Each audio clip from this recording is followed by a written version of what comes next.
Hi, how are you? I'm Neil O'Reilly. So if you're watching this video, there's two things I want to go over. First of all, this means that you just recently retained us to help you with your estate planning needs. So I want to once again thank you for trusting us to help you and your family. And over here on the team, we all really look forward to working with you and getting to know you in the near future. So second point of this video is one of the things which we discussed in our meeting is the asset inventory link. So I wanted to go over that briefly so that you can see. Some of you may be a little concerned because it's computer work, and I just want to show you just how simple it is to use this because it is incredibly simple. So I may be speaking a little quickly during this video, and the reason is I'd like this to come in somewhere between 10 and 12 minutes. So in order for that to happen, I have to speak quickly. So first, I'm going to share my screen. I'm going to bring up, here we go. Here's the asset inventory link. So when you click the link, this is what you're going to see. All right. As you can see, there's nothing on this first page. So now we're going to fill it out. We're going to fill it out as if it's me as a single person. All right. If you're filling this out as a married couple, so you can see how easy it is, first name, last name, you just type in your information and my email address. Okay. If you're filling this in as a married couple, my suggestion would be, who would you put in the first line? I would go alphabetical order, but if you put whoever you want, just remain consistent. Just know that whoever is in this line is listed as client, and whoever is listed on this box is listed as spouse. That'll become relevant in a moment, and I'll show you why. So now we see on this first page, there's nothing filled in yet. So if you have any of these assets, you just click that box. So checking account, right? All you do is you just fill in the information for your checking account. So let's just say the bank it's at is Chase. You can put in the information for the address. You can just take that from whatever statement you have. I'm going to imagine it's One Chase Way, city, New York, state, New York, zip, I don't know. There's a zip code. Now for account number, just put the last four from your account number. And the reason we need that is if you have multiple accounts at the same bank, we want to be able to differentiate them. The balance, why the balance? We're an estate planning firm, and we have to do an analysis of whether or not there is any estate tax consequences that we might want to pre-plan for. It's not exactly relevant now. I'm recording this in 2023, so it's always relevant, but for a lot of people, they may think, well, it doesn't really apply to me. New York State has an estate tax exemption of just under $7 million per person. Federally, it's just under $13 million per person. So for a married couple, that means we can do just about $14 million on the state level before there's any estate tax due. And for federally, it's just under $26 million. So a lot of people think, well, that doesn't really matter. Here's the thing is those numbers can come down. And if they come down, it'll be a lot quicker before there's an estate tax consequences. But that's why we request the balance. It's not that we're generally curious about these things. There's an actual reason why. So if you include it, we're able to do the analysis. If you don't, we're unable to do the analysis. So that just so you know why we do it. For the owner, there's only 3 words you can put in this box. If it's a jointly owned asset, put both. If it's just one person, if it's the person listed in this box, you put client. If the person listed in this box who owns it only, put spouse. Those are your options. So now let's imagine that there's a second checking account. That's how you would add a second checking account. You just hit this plus sign. Okay. It's very simple in order to do it.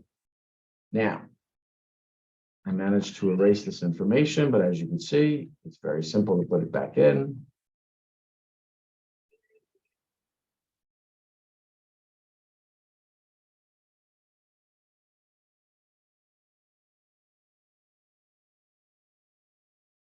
Now, another thing I want to go over is if you want to upload a statement for an account, how do you do it? There's 2 ways. First way, click this button. When you click this button, the documents that are saved to your computer will come up. So you can toggle through, however you have to toggle through to get to wherever you have housed on your account, on your computer, the various statements that you've downloaded. So let's say this is the one I want to upload. I double click it and there it is. That's how easy it is to do it through hitting that button. Okay. Now there's another way to do it. And that is if I were to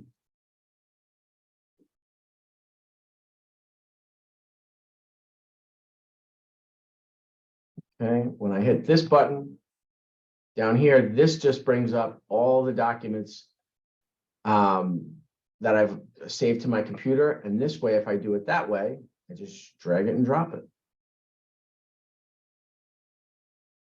All right. So those are the two ways to do it. It's very simple.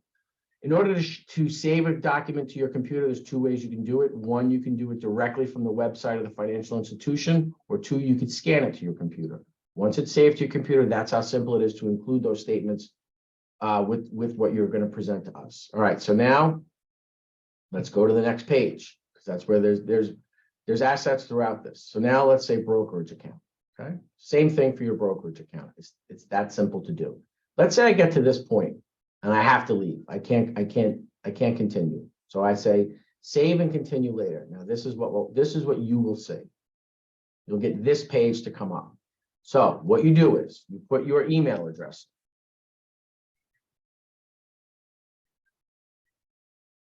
When you hit send link, you will get a link. You will get this link sent to your email. Okay. And that link will be good for 12 days. Okay? So I want you to see exactly what's going to happen. When I hit send link, this is what you should see. Success. The link was sent to the following email address. So now we're going to go to my email address so you can see what it's going to look like.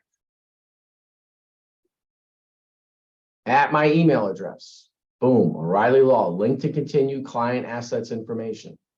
When I open it up, there's the link and it's good for 12 days. When I click the link, it takes me back to exactly where I was. So none of the information that you've done so far, we haven't received it. It's still, everything's with you, but everything is saved, right? So if I go previous, you can see my information. All right, so we know that what I've uploaded is still there, okay? So that's what will happen if you hit the save and continue later. So if you don't get an email, that means you didn't click submit for your email. So that's something important to know. If you fail to click the submit my email and you just close out of the tab, the information will be lost. So make sure if you want to save and continue later, make sure that you click the button where you submit your email. All right, so now we're going to go through this fairly quickly. For your assets, for your brokerage account, your mutual fund, it's actually very important that you upload for your statement, every page from your statement. That's how we're going to be able to do the risk analysis. All right, so now let's imagine here, we're just going to click through now so you can see all the various assets. Next, for your deed. All right, chances are you have a warranty deed. All right. If you don't know what type of deed you have a warranty deed. So this first section, I want to go over this specifically for your when we click deed. This first section is for, is there a mortgage? There's a mortgage. The loan holder is whatever bank is holding the mortgage. Put the address in, the loan number again. Put in the last four of the loan, 5678. Estimated value. This is the outstanding balance of your mortgage. And then owner means who's liable on that mortgage. So who's listed on the mortgage.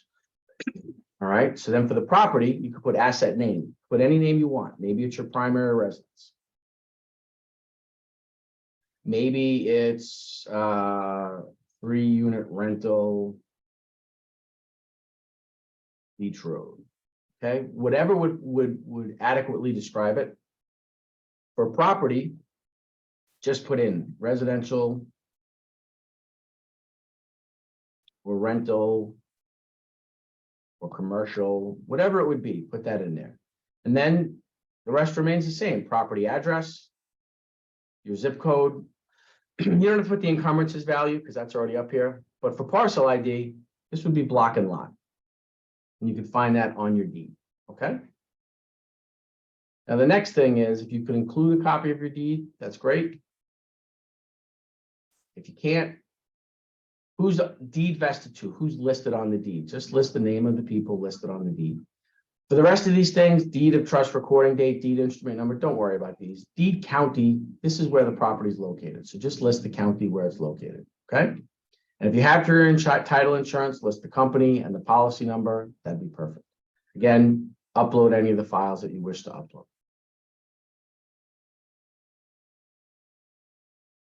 All right. We're almost done. These are the next type of assets: life insurance, qualified pension plan, annuity, IRA, miscellaneous assets, burial plots, building co-ops, lease, oil and gas. If you have any businesses, you would list them here. Upload the information, upload any relevant documents that you have. All right, we're just going to click through now to the end so you can see how easy it is when you submit it to us. What happens? This is if someone owes you money. This would be the way you would know it. All right. This is our last page: registered title, boats, cars, mobile homes, aircraft. So let's say we're done. You see this button, submit? All right. This is what's going to happen when you hit submit. Once you hit submit, this is what you're going to get. All right. Don't worry about this warning. This means that it comes to us. So when this happens, you will get an email saying you've submitted it, and I will get an email saying it's been received. So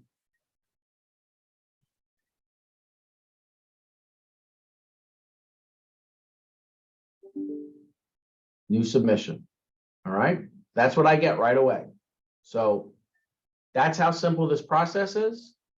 I wanted to make sure that we had this so that you can see just how easy it is to use this system. The most important thing is that you at least type in all the information.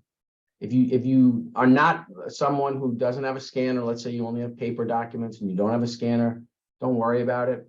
But if you can download them from your financial institution, that's incredibly easy to do. And if you download the documents from your financial institution, you can just upload them right there. And that really short circuits a lot of the work. It helps you out. It makes your life much easier because, again, the whole point of this is we want to make sure that we know where everything is so that when we're transferring, we're helping you transfer all your assets into your trust, that's done easily. It'll also help out your family because when there's an issue, if you upload the documents there, then we know that they're going to be uploaded to your portal, which again, if there's a problem, provides a roadmap for your family when they need to take care of you.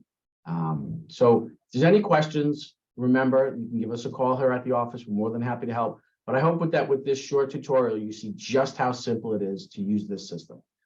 We look forward to seeing you very soon. We look forward to working with you, and I hope you have a great day. Take care.